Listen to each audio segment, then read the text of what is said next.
Hai, saya Zuma. Pada episod lepas, kita telah belajar yang kalau kita ada peristiwa-peristiwa trauma yang berlaku semasa kita kecil, ia boleh terbawa-bawa sehingga kita menjadi dewasa.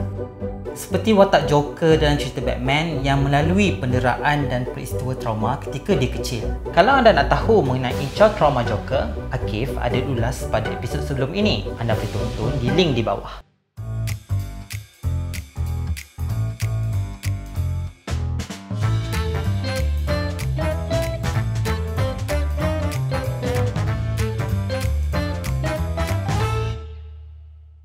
Memahami apa yang berlaku kepada kita semasa kita kecil memerlukan banyak usaha untuk mengingat kembali memori masa lampau kita. Ia satu proses yang sangat panjang dan sangat susah, tetapi ia sangat penting kerana dengan memahaminya kita akan dapat satu pencerahan tentang apa yang berlaku kepada kita semasa kita meningkat dewasa. Contohnya, kenapa kita cepat marah apabila sesuatu perkara berlaku, atau kenapa kita sedih amat sangat bila ada kawan tinggalkan kita, ataupun kenapa kita diserang panic attack apabila kita perlu berhadapan dengan bos atau cikgu. Semua ini kita akan temui jawapannya bila kita mendalami masa lampau kita.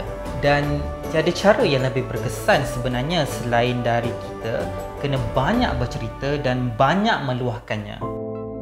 It is almost reliving the experience, menyebabkan ia satu perkara yang sangat susah dan sangat menakutkan kerana kita terpaksa ingat semula peristiwa-peristiwa yang kita cuba lupakan seumur hidup kita.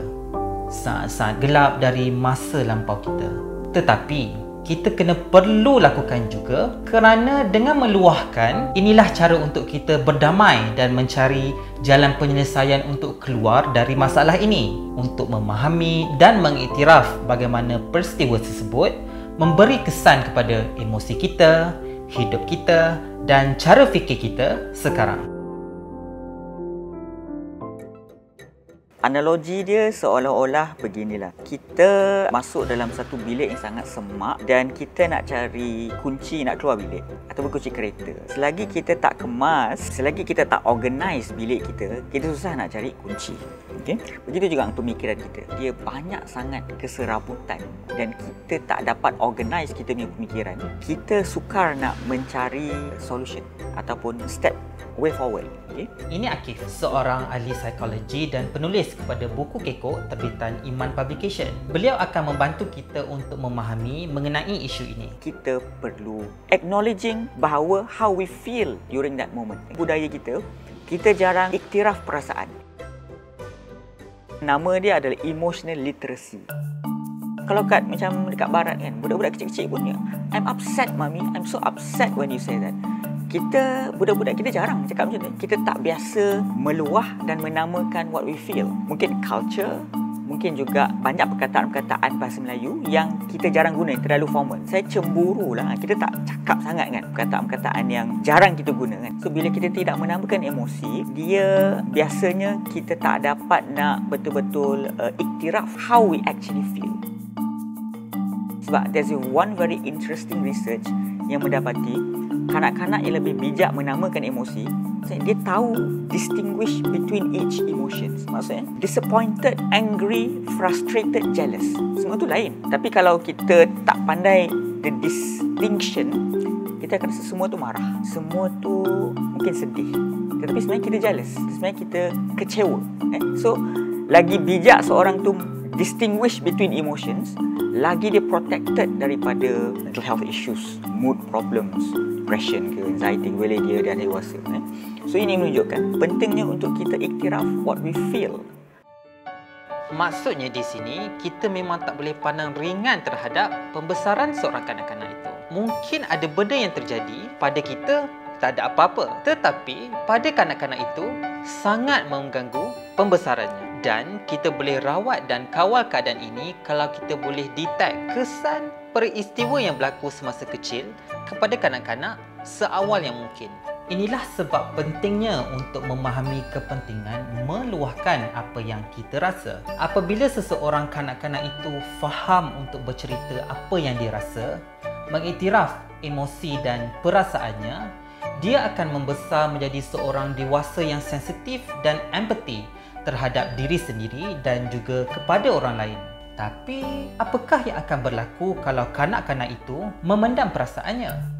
Daripada pengalaman zaman kanak, dia memberi kesan jangka panjang. Dia membuatkan dia ada perubahan tingkah laku yang ketara. Ada setengah kanak-kanak dia lebih banyak, dia lebih clingy. Ada setengah kanak-kanak dia lebih irritable, cepat marah. Ada setengah kanak-kanak dia kencing malam, dia nightmares. Ada setengah kanak-kanak dia kat rumah dia tak tunjuk, tapi kat sekolah dia lebih agresif, pukul kawan, bully orang. Ada setengah kanak-kanak dia lebih internalize, macam dia lebih murung, salahkan diri sendiri berbanding externalize. Externalize ni macam dia pukul orang, dia maki orang, dia bully orang. Internalize dia salahkan diri sendiri, dia self harm, dia ada suicidal thoughts ke.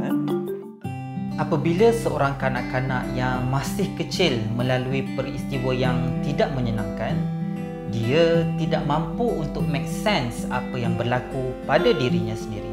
Jika dia tidak belajar untuk meluahkan dan menceritakan apa yang dia rasa dan apa yang dia lalui, isu itu akan berlegar-legar dalam dirinya sendiri. Dan kita tidak akan tahu apa yang berlaku pada dirinya hanya apabila masalah tersebut mula diterjemahkan melalui tingkah lakunya, barulah kita sedar yang dia sedang melalui satu peristiwa trauma. Oleh itu, sebagai seorang dewasa, sedangkan kita sendiri pun kena aware dengan peristiwa lampau kita dan kena belajar untuk meluahkan apa yang kita rasa, apatah lagi kanak-kanak, mereka amat memerlukan bantuan kita untuk make sense apa yang berlaku pada diri mereka. Apa yang berlaku kepada Joker tak patut berlaku pada kanak-kanak lain. Trauma ini penting untuk kita ambil tahu, especially yang berlaku disebabkan peristiwa semasa kita kecil, supaya kita dapat elakkan generasi kanak-kanak akan datang melalui pengalaman trauma.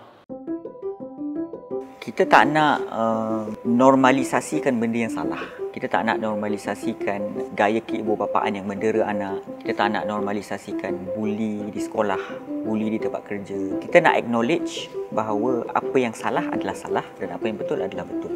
Kita tak nak melahirkan generasi yang berfikiran bahawa contohnya bully di asrama adalah patut kerana senior kita buat macam tu, so kita kena buat dekat adik-adik kita macam tu. Dan benda tu nanti dia akan terbawa dekat tempat kerja, dekat dalam rumah tangga kan. Tetapi kita nak melahirkan generasi baru yang lebih cakna, lebih bijak menilai betul dan salah. Kerana dia ada informasi yang betul. Dan dia tahu what is normal dan what is abnormal. So bila kita ada maklumat yang banyak ni, kita sendiri, kita lebih cakna. Kita boleh bandingkan, ni tak betul ni tak normal ni. That is itu satu yang major tau. Kesedaran kita sendiri tentang apa yang betul dan salah. Dengan teknologi dan sosial media yang ada sekarang ini, kita boleh menjadi lebih prihatin dengan apa yang berlaku di sekeliling kita. Kita boleh bandingkan apa yang berlaku pada diri kita dengan apa yang berlaku pada orang lain.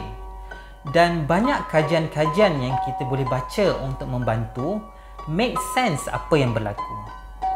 Khidmat nasihat dari ahli terapi seperti ahli psikiatri dan ahli psikologi juga makin mudah didapati untuk membimbing, memahami perasaan dan emosi kita dan mengiktiraf apa yang berlaku pada diri kita semasa kita kecil. Semasa kita kecil, keluargalah segala-galanya pada diri kita.